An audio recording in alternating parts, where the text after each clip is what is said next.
In 2021, Norton Antivirus introduced a new feature. It was a cryptocurrency miner. The same kind of software that antivirus programs had spent years detecting and removing could now come bundled inside one of the most famous antivirus products in the world. Users could opt in and let Norton use their computers to mine Ethereum, and Norton would take a 15% cut. It was such a bizarre decision that it almost felt like a parody of what Norton had become. This was a company that once represented something completely different. For millions of people, Norton used to be one of the first programs installed on a new computer. It was supposed to protect you from everything lurking on the early internet. But over time, Norton itself developed a reputation for being bloated, annoying, and difficult to get rid of. And yet, somehow, Norton still hasn't completely died. So how did one of the most trusted names in computer security become software that many people actively try to remove? Let's get right into it. Norton didn't actually start with antivirus software. It began with a man named Peter Norton. In the 1980s, Norton became one of the most recognizable people in personal computing. His company sold products that could recover deleted files, repair disks, and solve the kinds of problems that were becoming increasingly common as PCs spread into homes and offices. And instead of some abstract corporate logo, you often got Peter Norton himself. The message was simple: this guy knows computers. In 1990, Symantec bought Peter Norton Computing.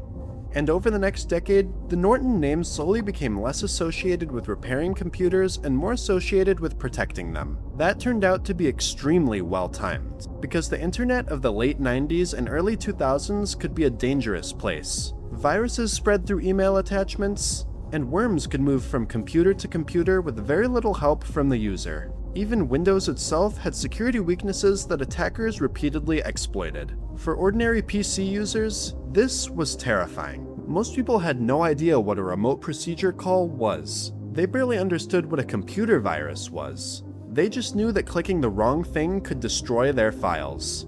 And Norton gave them a very simple answer. Just install this software, keep it updated, and pay again next year so it keeps protecting you. That annual subscription made sense because the threats were constantly changing. Unlike buying a calculator or a word processor, antivirus software needed constant upgrades to defend against new viruses. And Norton became incredibly good at turning that need into a profitable business. Symantec struck deals with computer manufacturers so that new PCs could arrive with Norton already installed. Often it started as a free trial. The customer would buy a computer, start using it, and months later, Norton would warn them that their protection was about to expire. By then, removing the software meant making an active decision to give up something labeled security.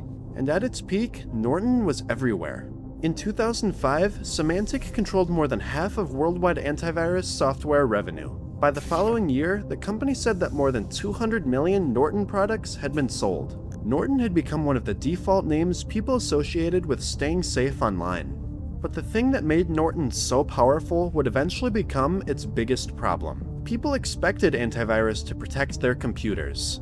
They didn't expect it to make their computers worse. By the mid-2000s, Norton had grown far beyond a simple virus scanner. Each new version added more features. The company introduced spam filters, anti-spyware tools, and many other products. Norton figured that if one security feature was valuable, then an entire security suite should be even more valuable. But there was a problem. Computers at the time were much slower than they are today, and security software constantly runs in the background. So as Norton grew, a lot of users began noticing something. The software designed to protect their PC could also make that PC feel significantly slower. This wasn't just the internet complaining. By 2008, Symantec itself was publicly acknowledging that performance had become one of its biggest customer complaints. The company began talking about making Norton less bloated.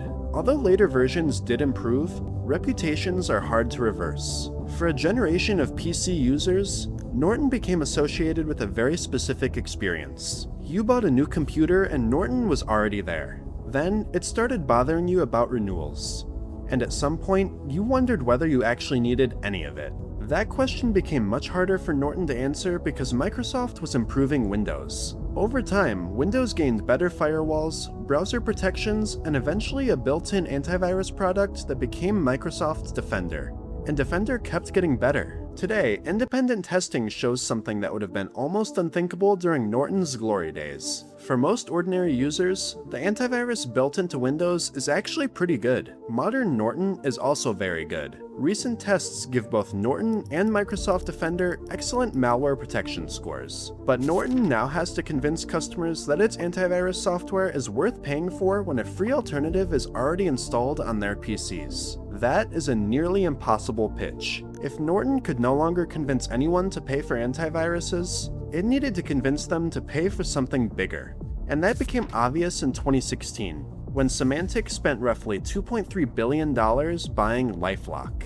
Instead of selling antivirus software, LifeLock sold identity theft protection. The company monitored customers for signs that their personal information was being misused and advertised itself as protection against one of the scariest problems on the internet.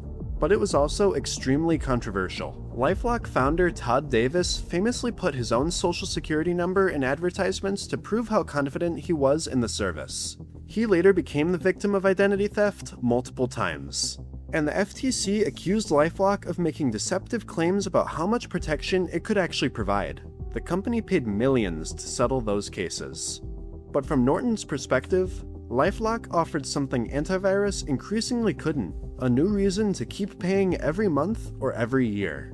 Antivirus could become a commodity, but fear of identity theft wouldn't. And Norton kept expanding from there, launching VPNs, password management, and dark web monitoring. The product was no longer really asking, "Do you need an antivirus?" It was asking, "How much of your digital life are you comfortable protecting on your own?" That also made Norton's subscription model much harder to escape. Norton still uses steep introductory discounts that can jump significantly when the subscription renews. Those renewal practices became serious enough that UK regulators investigated automatically renewing antivirus contracts and pushed Norton to make pricing and refund terms clearer. Then came Norton Crypto. Putting a crypto miner inside antivirus software was almost the perfect symbol of Norton's transformation. It wasn't secretly mining without permission, users had to opt in. But the fact that Norton thought crypto mining belonged inside a security suite at all showed how far the product had drifted from the simple antivirus program people remembered. And somehow, this still wasn't the end of Norton. It was the beginning of something much bigger. In 2019, Symantec was effectively torn apart. Broadcom bought its enterprise security business for more than $10 billion.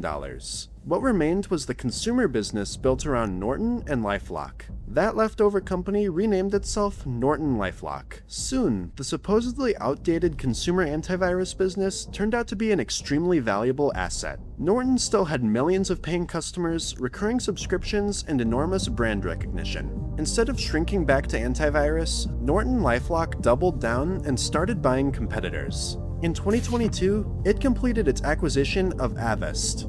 And that created a fascinating situation. Norton LifeLock now controls brands like Avast, AVG, and others. Several brands that consumers might see listed as competing options were now sitting under the same corporate umbrella. The combined company renamed itself Gen Digital, and the contradictions kept piling up. Avast had previously been caught in a major privacy controversy after its JumpShot subsidiary sold browsing data from users of Avast products. The FTC later accused Avast of collecting detailed browsing information while marketing products built around privacy and security. So now one of the world's biggest consumer cybersecurity companies owned a collection of security and privacy brands carrying their own complicated histories. But financially, the strategy worked. Gen Digital has continued expanding beyond antivirus into identity protection, scam detection, and AI-era security. They even bought MoneyLion, pushing the company further into consumer finance. And in its 2026 fiscal year, Gen Digital crossed $5 billion in annual revenue. The strange part is, Norton didn't survive because people suddenly started loving antivirus subscriptions again. It was because antivirus stopped being the main product. The Norton name became a front door to a much larger business built around digital anxiety. Every time technology creates a new thing consumers are afraid of, a company like Norton gets another product it can sell to protect them from it. The irony is that the hatred for Norton was never about whether it could detect malware. It was about everything surrounding the malware detector, like the constant pop-ups, the pre-installed trial, and the constant upsells. And the feeling that the software promising to make your computer safer had become something constantly demanding your attention and money. Norton spent decades protecting computers from unwanted software. Then, somewhere along the way, a lot of people started treating Norton itself like unwanted software. And Norton isn't the only tech company that turned a product people relied on into something they absolutely hated. If you've ever owned an HP printer, you know exactly what I mean. To see why HP printers became one of the most hated pieces of tech ever, click the video on screen.